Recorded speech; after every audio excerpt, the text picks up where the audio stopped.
தனியா வீடு வாங்கி கட்டுறது நல்லதா? அபார்ட்மெண்ட்ஸ்ல போய் வீடு வாங்குறது நல்லதா? எது பெட்டர்ங்க? தனியா வீடு வாங்கி கட்டணும் அப்படிங்கிறது நமக்கு எவ்வளவோ பேருக்கு ஆசையாக இருந்தாலும் தற்போதைய உள்ள சூழ்நிலையில் அது பெரிய கனவு தான். அபார்ட்மெண்ட் கல்ச்சர் வர்றது தவறு என்று நான் சொல்ல மாட்டேன். ஏன்னா அந்த விலை அந்த அளவுக்கு போயிடுச்சு. ஒரு தனி வீடு நீங்க வாங்கணும்னா இப்பெல்லாம் க்ரோர்ஸ் கணக்குல தேவைப்படுது. ஸோ அந்த அளவு போட்டு வாங்குறதுக்கு பேங்க்ல லோனும் கொடுக்க எனக்கு மாட்டாங்க. தெரிஞ்சு அப்ப யாருமே வீடு வாங்கணும் அப்படின்னு நினைக்கவே கூடாது போல. இந்த அபார்ட்மெண்ட் வாங்கும் போதும் கூட இப்பெல்லாம் உறுதித்தன்மை அப்படிங்கிறது ஜாஸ்தி இருக்க மாட்டேங்குது. ஸோ அதுதான் இப்போ அபார்ட்மெண்ட்ல இருக்கக்கூடிய பெரிய பிரச்சனையா இருக்குது. ஏன்னா ஹாலோ பிளாக் வச்சு கட்டுறாங்க. அந்த சாண்டு கூட உங்களுக்கு வந்து எம்சாண்டு போட்டு கட்டுறாங்க. செங்கல் வச்செல்லாம் உங்களுக்கு கட்டுறது இல்லை, பார்த்துருக்கீங்களா? ஸோ அதோடைய உறுதித்தன்மை என்பது அடுத்த 20 வருஷம் இருக்குமா, 10 வருஷத்துக்கு இருக்குமானே தெரியல. ஒருத்தருக்கு ஒரு வீடு என்ன பொறுத்த மட்டும் பார்த்தீங்கன்னா 2வது 3வது வீடு 4வது வீடெல்லாம் வாங்குறவங்களுக்குலாம் ஸ்டாம்ப் டியூட்டி இன்னும் அதிகமாக வைக்கணும். அந்த ஃபுல் அளவுக்கு அவங்க ஸ்டாம்ப் டியூட்டி கட்ட வச்சாங்கன்னு வச்சுக்கோங்களேன். இந்த மாதிரி அப்பார்ட்மெண்ட்டாக வாங்கிட்டு போகிறாங்க பார்த்தீங்களா, பணம் இருக்கே அப்படிங்கிறதுக்காக இந்த இதெல்லாம் உங்களுக்கு குறைய ஆரம்பிக்கும்.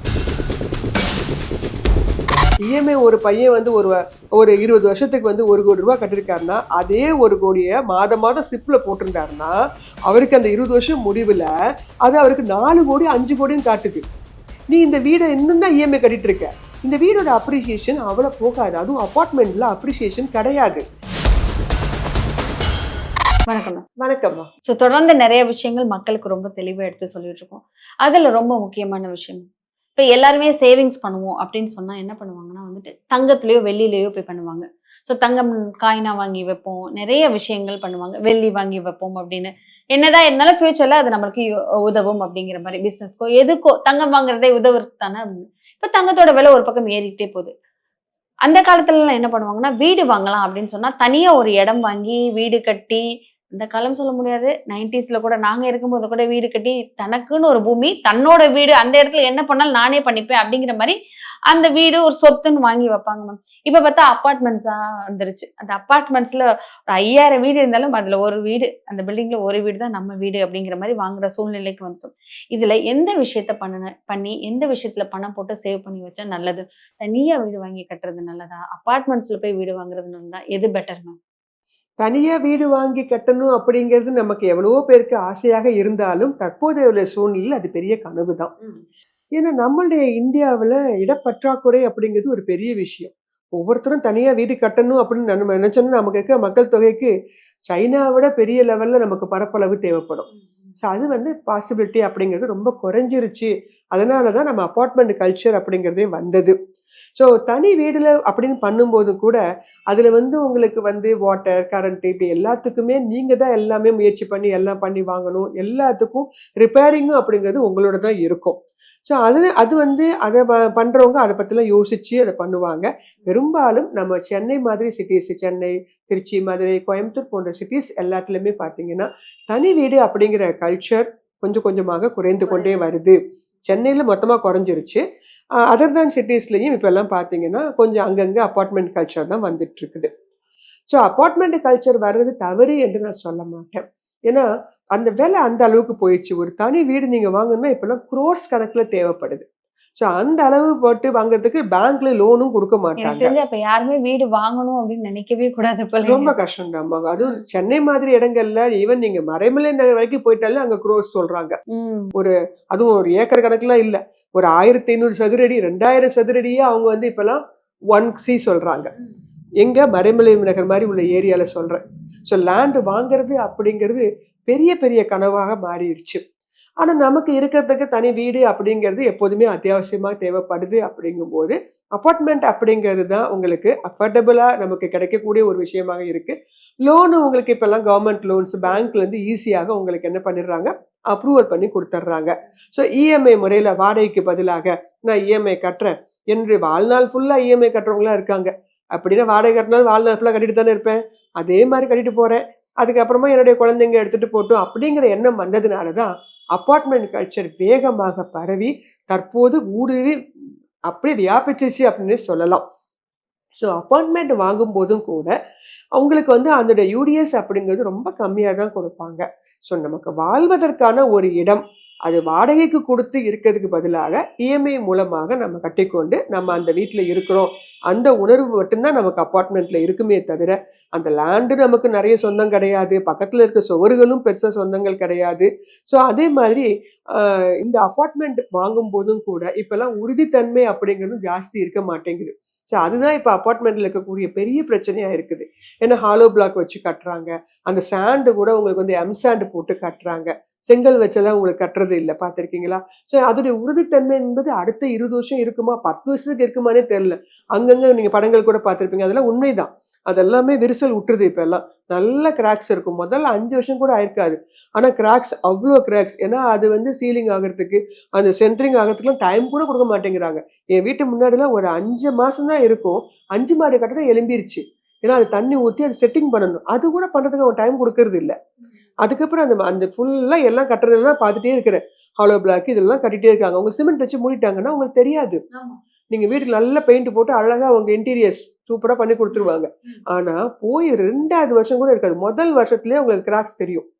ஸோ பொத்து பொத்து அப்படியே ஊர்லாம் உழுகும். அப்பதான் யூ ஃபீல், ஐயோ என்னடா இது இந்த மாதிரி. ஸோ அப்பார்ட்மெண்ட் வாங்கும் போதும் கன்ஸ்ட்ரக்ஷன் குவாலிட்டி நல்லா தெரிஞ்சு வாங்குங்க. ரொம்ப சீப்பா கொடுக்குறாங்க அப்படின்னா அங்க ஏதோ உங்களுக்கு வந்து காம்ப்ரமைஸ் பண்றாங்க அப்படின்னு அர்த்தம், மெட்டீரியல்ஸ்ல காம்ப்ரமைஸ் பண்றாங்கன்னு அர்த்தம். ஸோ நல்ல குவாலிட்டியான என்ஜினியர்ஸ் இதுக்கெல்லாம் இருக்காங்க, இந்த செக்கிங் பண்ணுறதுக்கான என்ஜினியர்ஸ்லாம் இருக்காங்க. ஸோ அவங்கள போய் அழைச்சிட்டு போங்க, அழைச்சிட்டு போய் அந்த புது பில்டிங் வாங்குறது சொல்கிறேன். இதில் இன்னொன்று இருக்குது, பழைய அப்பார்ட்மெண்ட்ஸ் வாங்குகிறோம், 20 வருஷத்துக்கு முன்னாடி கட்டின அப்பார்ட்மெண்ட்ஸு, ரீசேல் அப்பார்ட்மெண்ட்ஸ் வந்து கம்மியாக கிடைக்குது அப்படின்னு சொல்லி வாங்குறவங்களும் இருக்காங்க. ஸோ ரீசேல் அப்பார்ட்மெண்ட்டும் நல்ல குவாலிட்டியான அப்பார்ட்மெண்ட்டாக கன்ஸ்ட்ரக்ஷன் முதல்ல தெரிஞ்சுக்கோங்க. ரீசேல்னு வரும்போது பேப்பர்ஸில் நிறைய பிரச்சனை வச்சுருப்பாங்க, டாக்குமெண்டேஷன்ஸ் ஆஃப் பேப்பர்ஸ், அது வந்து ரொம்ப கிளாரிட்டியா இருக்குதா அப்படிங்கிறதெல்லாம் நல்லா தெரிஞ்சுக்கிட்டு வாங்குங்க. இல்லாத பட்சத்துல அந்த இடத்துலயும் உங்களுக்கு வந்து ரொம்ப சீப்பா கிடைக்குது, நீங்க உள்ள போயிட்டீங்கன்னா அடுத்து நீங்க அதை விற்கும் போதுதான் அது உள்ள பிரச்சனைகள் உங்களுக்கு தெரிய வரும். ஸோ அதனால ஃபுல்லாக பேப்பர்ஸை நல்ல லாயர்ஸ் கிட்ட எல்லாம் கொடுத்து நல்லா பேப்பர்ஸை ஃபுல் செக் பண்ணுங்க, பார்த்துட்டு அதுக்கப்புறம் குவாலிட்டி செக் பண்ணுங்க. தென் அதுக்கப்புறமாக யூ டிசைட் இட், நீங்க அந்த அப்பார்ட்மெண்ட்டை வாங்கலாமா வேண்டாமான்னு. ஸோ பழைய அப்பார்ட்மெண்ட் வாங்குறதுக்கு சில ரூல்ஸ் வச்சு ஃபாலோ பண்ணுங்க, புது அப்பார்ட்மெண்ட்டுக்கு சில இந்த கன்ஸ்ட்ரக்ஷன் குவாலிட்டி இதெல்லாம் நீங்க பார்த்து வாங்குங்க. அதே மாதிரி ஒருத்தங்க ஒரு அப்பார்ட்மெண்ட் வாங்கிட்டீங்க அப்படின்னா உங்க தேவைகளுக்காக மட்டும் வாங்குங்க, இன்வெஸ்ட்மெண்ட் பர்பஸ்க்காக கொண்டு போய் ரியல் எஸ்டேட்ல பணத்தை போடாதீங்க. ஸோ ஏன்னு கேட்டீங்கன்னா நம்ம இருக்கிறதுக்கு ஒரு வீடு போதும், அது இன்னொருத்தருடைய வீடு. இந்த மாதிரி ஒருத்தர் 10 அப்பார்ட்மெண்ட் 5 அப்பார்ட்மெண்ட் பல மாடி பில்டிங் வச்சிருக்கிறதுனால இன்னொருத்தவங்களுக்கு கிடைக்க மாட்டேங்குது, அது விலையும் அதிகமா போயிருது. கண்டிப்பா. அதனால ஒருத்தருக்கு ஒரு வீடு, என்ன பொறுத்த மட்டும் பாத்தீங்கன்னா 2வது 3வது வீடு 4வது வீடு எல்லாம் வாங்குறவங்களுக்குலாம் ஸ்டாம்ப் டியூட்டி இன்னும் அதிகமா வைக்கணும். இதெல்லாம் கம்மி, அந்த ஃபுல் அளவுக்கு அவங்க ஸ்டாம்ப் டியூட்டி கட்ட வச்சாங்கன்னு வச்சுக்கோங்களேன், தாராளமாக. இப்பெல்லாம் 11% தானே கட்டுறாங்க. 2வது வீடு வாங்கும்போது டபுள் 22, 3வது வீடு வாங்கும்போது 50% ஸ்டாம்ப் டியூட்டி கட்ட சொன்னோம்னு வச்சுக்கோங்க. இந்த மாதிரி அப்பார்ட்மெண்டா வாங்கிட்டு போறாங்க பார்த்தீங்களா, பணம் இருக்கே அப்படிங்கிறதுக்காக ரோ ஹவுஸ் வாங்கி இந்த இதெல்லாம் உங்களுக்கு குறைய ஆரம்பிக்கும். உங்களுக்கு ஒரு வீடு இருக்கிறது, ஒரு குடும்பத்துக்கு ஒரு வீடுன்னு கவர்மெண்ட் வந்துட்டு ஒரு சட்டத்தை பண்ணிட்டா இந்த ரியல் எஸ்டேட்ல இந்த பிரச்சனைகள் வராது, எல்லாருக்குமே வீடு கிடைக்கும்மா. இவங்க 10 வீடை வாங்கி வச்சுக்கிறாங்கம்மா, அதனால இன்னொரு வீடு நமக்கு கிடைக்க மாட்டேங்குது. ஸோ உங்களுக்கு இன்வெஸ்ட்மெண்ட்டுக்காக தானே வாங்குறீங்க, அது ஏன் வீடுகளே போய் போடுறீங்க? இருக்கவே இருக்கு, கோல்டு வாங்குங்க, சில்வர் வாங்குங்க. இல்ல இன்வெஸ்ட்மெண்ட் வந்து பாத்தீங்கன்னா இந்த மாதிரி பெரிய பெரிய காம்ப்ளெக்ஸ் வாங்குங்க, போய் கடைகள்ல வாங்கி விடுங்க. ஏன் குடியிருப்புகளை நீங்க வாங்கி வாங்கி வைக்கிறதுனால அது இன்னொருத்தவங்களுக்கு கிடைக்காமலும் போயிருது. ஸோ இந்த மாதிரி ஸ்டாம்ப் டியூட்டி எல்லாம் ஏற்றி விட்டாங்கன்னா குடியிருப்புகளை வாங்குறது எல்லாருக்குமே கிடைக்கட்டுமே. ஸோ இன்வெஸ்ட்மெண்ட் வாடகை வருது, அதுக்காகத்தான் அந்த மாதிரி நிறைய வீடுகள் வாங்குறது. ஸோ கமர்ஷியல் பிளேஸ் வாங்கி வாடகைக்கு விடுங்க, அது ஒரு பிஸ்னஸ், இன்னொருத்தருக்கும் உதவியா இருக்கும், உங்களுக்கும் உதவியாக இருக்கும். ஆனால் அப்பார்ட்மெண்ட்டே நீங்க வாங்கி வாங்கி வாடகைக்கு விடுறது அப்படிங்கிறது என்ன பொறுத்த மட்டும் இன்வெஸ்ட்மெண்ட்டுக்கு அது உதவியாக இருக்குமா அப்படின்னு கேட்டீங்கன்னா அப்ரிசியேஷன் ஆகுது இல்ல. நான் இன்றைக்கு வாங்குறது வந்து நான் 1 கோடிக்கு வாங்குறேன் அப்படின்னா 20 வருஷம் கழிச்சு அது வந்து 2 கோடிக்கு ஆகலாம், இல்ல 5 கோடிக்கு ஆகும்ல. அதனாலதான் இந்த வருங்காலங்கள்ல இப்ப வரைக்கும் வந்துட்டு வாங்குறது இவ்வளவு தூரத்துக்கு போகும் அவ்வளவு தூரத்துக்கு போகும் நிப்பாட்டி வித்து வித்து அடுத்த ப்ராப்பர்ட்டி வாங்குறதுக்கான பிளானிங்ஸ் எல்லாம் பண்ணிட்டு இருந்தாங்க. இப்போ வருங்காலத்துல மேம் எல்லா இடத்துலயுமே அபார்ட்மெண்ட்ஸ் தான் வரப்போகுது. சில விஷயங்கள் மாறதான் போகுது. ஸோ முன்ன மாதிரி இந்த பழைய இடம் வாங்கியிருக்கோம். இது கொஞ்ச நாள் ஆகட்டும், நல்ல விலைக்கு போகும். அதுக்கப்புறம் விக்கலாம் அப்படிங்கிற ஒரு விஷயம் நடக்குமா? அந்த மாதிரிலாம் நடக்க வாய்ப்புகள் கம்மி. ஏன்னா கம்மிதான். இப்பல்லாம் ஜென் Z வந்துட்டீங்க. ஆமா. சரிங்களா? இவங்கள்ட்ட போய் கேட்டு பாருங்க. ஒரு வீடு பத்தாதா? இன்னொரு வீடு எதுக்கு? அத பராமரிக்கணும்ல. ஆமா. நீங்க அத பராமரிக்கணும். அங்க வாடகைக்கு விடுறவங்க நல்ல டைப்பா இல்லன்னா உங்களுக்கு பிரச்சனை ஆயிடும். அந்த வாடகைக்கு வர்றதுல பாதி பணம் நீங்க அடுத்த பராமரிக்கே போயிடும். இது இல்லாம நீங்க சொத்து வரி வேற கட்டிட்டு இருக்கணும். ஸோ இதெல்லாம் உங்களுக்கு இருக்குது. வருஷம் இத்தன வருஷம் வேலை கட்டிட்டே யாரு இருக்கணும். பாப்பா? அப்படிங்கிற மாதிரி. சரிங்களா? ஆமா. யங்ஸ்டர்ஸ்க்கு இப்ப அதெல்லாம் பிடிக்க மாட்டேங்குது. வாடகையிலே கூட எடுத்துட்டு போறேன் அப்படின்னு சொல்றவங்க தான் இருக்காங்களே தவிர, இதெல்லாம் எடுத்து சுமந்துக்கணுமா? அப்படின்னு கேட்குறாங்க. இது பத்தாததுக்கு இப்ப வந்து வந்து நெறைய அவங்களுக்கு அவேர்னஸ் வந்துருச்சு. மியூச்சுவல் ஃபண்ட்ல ஒரு அட்டவணையே போட்டு காட்டுறாங்க. Fund managers. நீ இஎம்ஐ கட்டுனேன்னா 20 வருஷத்துல எவ்வளவு பணம் கட்டியிருக்கேன்னு பாரு. இதையே நீ சிப்ல போட்டிருந்தேன்னா எவ்வளவு போட்டிருப்ப பாருன்னு லிஸ்ட் காட்டுறாங்க. இது 2க்கும் கணக்கு பார்த்தா இஎம்ஐ விட சிப் அமௌண்ட் அவ்ளோ வளர்ந்திருக்கு. அவ்வளவு டபுளா இருக்கு. இஎம்ஐ ஒரு பையன் வந்து ஒரு 20 வருஷத்துக்கு வந்து ரூ. 1,00,00,000 கட்டியிருக்காருன்னா, அதே 1,00,00,000 மாதம் மாதம் சிப்ல போட்டிருந்தாருன்னா, அவருக்கு அந்த 20 வருஷம் முடிவுல அது அவருக்கு 4,00,00,000, 5,00,00,000ன்னு காட்டுது. நீ இந்த வீட இன்னும் தான் இஎம்ஐ கட்டிட்டு இருக்க. இந்த வீடோட அப்ரிசியேஷன் அவ்வளவு போகாது. அதுவும் அபார்ட்மெண்ட்ல அப்ரிசியேஷன் கிடையாது. நீங்க லேண்ட் வாங்கி வீடு வாங்கி எல்லாம் பண்றீங்களா, அதுக்கு அப்ரிசியேஷன் ரொம்ப வேகமாக இருக்கும். அபார்ட்மெண்ட்ட பொறுத்த மட்டும் உங்களுக்கு ஒரு ஹை எண்ட்ல போய் வாங்கிட்டீங்கன்னா, அதுக்கப்புறம் இயர் ஆக ஆக அது டிப்ரிசியேஷன் வேல்யூ தான் ஆகும். அப்போ உங்களுக்கு இவ்ளோ பணம் குடுத்து வாங்குனது 10 வருஷம் நீங்க ஆரம்பத்துல 10,00,000 20,00,000 குடுத்து 80ல வாங்குனவங்களுக்கு இப்ப அது பெருசா தெரியலாம். ஆமா. ஆனா, இப்ப எல்லாமே 1,00,00,000 2,00,00,000 குடுத்து வாங்குறவங்களுக்கு எவ்வளவு அப்ரிசியேஷன் போகும்னு நினைக்கிறீங்க? மிஞ்சி போனா ஒரு ரூ. 50,00,000 எக்ஸ்ட்ரா கிடைக்கலாம். ஆனா, இதே பணத்த கொண்டு போய் நான் மியூச்சுவல் ஃபண்ட்ல போட்டேன்னா, நான் தாராளமாக என்ஜாய் பண்ணிட்டு போயிருவேன். இத விட அதிகமா கிடைக்குது அப்படின்னு யங்ஸ்டர்ஸ்க்கு அந்த மாரி எண்ணம் வருது. எங்களுக்கு இருக்கிறதுக்கு ஒரு வீடு இருக்குதுல்ல, அது போதும். இல்ல இருக்கிறதுக்கு அதே மாரி ஒரு வீடு வாங்குங்க. அத தாண்டி இன்வெஸ்ட்மென்ட் அப்படின்னு வரும்போது, மறுபடியும் ரியல் எஸ்டேட்டுக்கே கொண்டு போகாம, அதுவும் அக்ரிகல்ச்சர் லேண்ட் எல்லாம் அழிச்சு பண்றதெல்லாம் வாங்காதீங்க. அது அக்ரிகல்ச்சரல் லேண்ட். அத அழிச்சு பண்றாங்க அப்படிங்கிறது அது பெரிய ஆபத்து. ஸோ அந்த மாரி போயி ரியல் எஸ்டேட்டுக்கு இன்வெஸ்ட்மென்ட் பர்ப்பஸ்க்காக போய் அதிலேயே டம்ப் பண்ணதுனால, உங்களுக்கு வேணா அது பெனிஃபிட்டாக இருக்கலாம். ஆனா மத்தவங்களுக்கும் சரியா இந்தியன் எக்கானமிக்கும் சரி, அது ஒரு பெரிய இம்ப்ரூவ்மென்ட்டாக இருக்காது. ஸோ இப்ப வர யங்ஸ்டர்ஸ் எல்லாருமே அதுதான் ஃபீல் பண்றாங்க. ஸோ அபார்ட்மெண்ட் வேணும்னு நினைக்கிறாங்க. அதுவும் தனக்கு மட்டும் இருந்தா போதும். அதே மாரி எவ்வளோ பேர் இருக்கீங்க? இப்ப என்ன ஜாயிண்ட் ஃபேமிலியாவா இருக்கிறீங்க? 2000 சதுரடில தான் வீடு வாங்கணும் கட்டாயமா என்ன? உங்க இருக்க போது 2 பேர் தான் இருக்க போறீங்க. ஒரு குழந்தை இருக்க போதுன்னா, அதுக்கு தகுந்த மாதிரி நீங்க வீடுகள், அபார்ட்மெண்ட் வாங்குனா என்ன? அவ்ளோ பெரிய அபார்ட்மெண்ட்ட வாங்கி அத பராமரிக்க முடிய மாட்டேங்குது. அவ்ளோ பெரிய அபார்ட்மெண்ட்ட இஎம்ஐல வாங்குறீங்க அப்படின்னா, இப்பல்லாம் வேலை இழக்கும் தன்மை அதிகமாயிட்டே வந்துட்டு இருக்கு. ஆர்டிஃபிஷியல் இன்டெலிஜென்ஸ் வந்ததுலேருந்து எவ்ளோ பேருக்கு யங்ஸ்டர்ஸ்க்கு எல்லாருக்குமா வேலை கிடைச்சிருது. ஸோ அப்ப திடீர்னு அத நம்பி போய் இஎம்ஐ வாங்கிட்டு, அடுத்து வேலைய விட்டு போரு டக்குன்னு சொல்லிடுறாங்க. பெரிய பெரிய சாஃப்ட்வேர் கம்பெனிலேயே வேலைய விட்டு தூக்கிடுறாங்க. இவங்க அத நம்பி 2000 சதுரடிக்குலாம் அபார்ட்மெண்ட் வாங்கி வச்சிருந்தா, பின்ன மீதி இஎம்ஐ எப்படி கட்டுறது? கண்டிப்பா. ஸோ அதெல்லாம் மனசுல வச்சு பார்த்துக்கிட்டு, நமக்கு தேவைக்கு ஏற்ற வீடு, நமக்கு அந்த மாரி வீட டிசைன் பண்ணி, அந்த மாரி வீடுகளாக இருக்கக்கூடிய அபார்ட்மெண்ட்ட வாங்கணும் அப்படின்னா, யங்ஸ்டர்ஸ்க்கு சரி பெரிய லெவல்ல உங்களுக்கு ஒரு பாதிப்ப உண்டு பண்ணாது.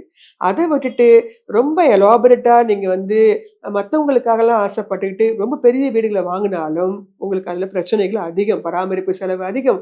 அபார்ட்மெண்ட்லலாம் பார்த்தீங்கன்னா, மெயின்டனன்ஸ் சார்ஜ் ஸ்கொயர் ஃபீட்டுக்கு வந்து குடுக்க சொல்லுவாங்க. சும்மாவே பூட்டி வச்சிருக்க 2 ரூமுக்கு நீங்க எக்ஸ்ட்ரா வேற காசு வேற மாசம் மாசம் குடுத்துட்டு இருப்பீங்க. ஸோ இதெல்லாம் யோசிச்சு பார்த்து தான் ஒரு அபார்ட்மெண்ட் அப்படிங்கிறத வந்து வாங்கவே ஆரம்பிக்கணும். தேவைக்கு ஏற்ற மாரி அபார்ட்மெண்ட்ட வாங்குனீங்க. இன்வெஸ்ட்மென்ட் என்று வரும்போது மறுபடியும் போய் வீடுகள்ல, அபார்ட்மெண்ட்ல போடுவதை தவிர்த்து, அதுக்கு பதிலாக ரிட்ன்னு சொல்லுவோம். அந்த மாரி ஷேர் மார்க்கெட்ல இருக்கக்கூடிய இன்வெஸ்ட்மென்ட் ட்ரஸ்ட்லாம் இருக்காங்க. ரியல் எஸ்டேட்ல பண்ணக்கூடிய இன்வெஸ்ட்மென்ட் ட்ரஸ்ட். அவங்க பணத்த வாங்கி கமர்ஷியல் பிளேஸ்ல மால்களுக்குலாம் கடைகளுக்கெல்லாம் அவங்க வந்து வசூலிச்சு குடுப்பாங்க. அந்த மாதிரி யோசிங்க. கமர்ஷியல் பிளேஸஸ்ல உங்களுக்கு இன்வெஸ்ட்மென்ட்க்கு போங்க. வீடுகள் குடியிருப்புகள்ல திருப்பி திருப்பி ரோ ஹவுஸோ, இங்க ஒரு வீடு வாங்குனது பத்தாதுன்னு நான் ஊர் பக்கம் போய் இன்னொரு வீடு வாங்குறேன். அந்த வீட நான் பூட்டி வைக்கிறேன். பூட்டி வைக்கிற வீட்டுக்கு எதுக்கு அவ்வளோ இன்வெஸ்ட்மென்ட்? ஸோ உங்களுடைய இன்வெஸ்ட்மென்ட் அப்படின்னா என்ன தெரியுமா? அது வந்து வளரணும். முதலீடு அது. உங்களுக்கு நீங்க பூட்டி வச்சிருக்கிறது எப்படி வேகமாக முதலீடாக மாறும்? அதனால நல்லா பிளான் பண்ணி ஒரு வீடு அப்படிங்கிறது உங்களுக்கான வீடு, அதையும் பிளான் பண்ணி வாங்குங்க. இன்வெஸ்ட்மெண்ட்னு வரும்போது அதை எந்த மாதிரி பிளான் பண்ணணும் அப்படிங்கிறத பண்ணோம் அப்படின்னா அகலக்கால் வைக்காது, ஆழமாக ஊன்றி நம்முடைய எதிர்காலத்திலயும் எந்த பிரச்சனையும் வராம பேங்க்ல இருந்து வந்து நம்மள நெருக்கடி கொடுக்கறது வைக்கிறது இதெல்லாம் நம்மளால தான் இருக்கும். நாம தான் அதுக்கான காரணமாக இருப்போம். ஸோ பிளானிங் அதை கரெக்டா பண்ணி எக்ஸிகியூஷனை கரெக்டா பண்ணீங்கன்னா ரியல் எஸ்டேட் அப்படிங்கிறது கழுத்தை நிற்கக்கூடிய விஷயம் கிடையாது. ஒரு பாதுகாப்பான ஒரு விஷயமாக கன்சிடர் பண்ணுங்க. சிறப்பு. ஸோ எதுல சேவிங்ஸ் பண்ணா பெட்டரா இருக்கும்? வீடு எப்படி எவ்வளோ ஐ மீன் ஒரு ஆளுக்கு எத்தன வீடு இருக்கணும் அப்படிங்கிறத நெத்தியில அடிச்ச மாரி ரொம்ப தெளிவா சொன்னீங்க. தொடர்ந்து நெறைய விஷயங்கள் மக்களுக்கு எடுத்து சொல்லிட்டே இருக்கலாம். தொடர்ந்து பேசலாம். நன்றி. நன்றி.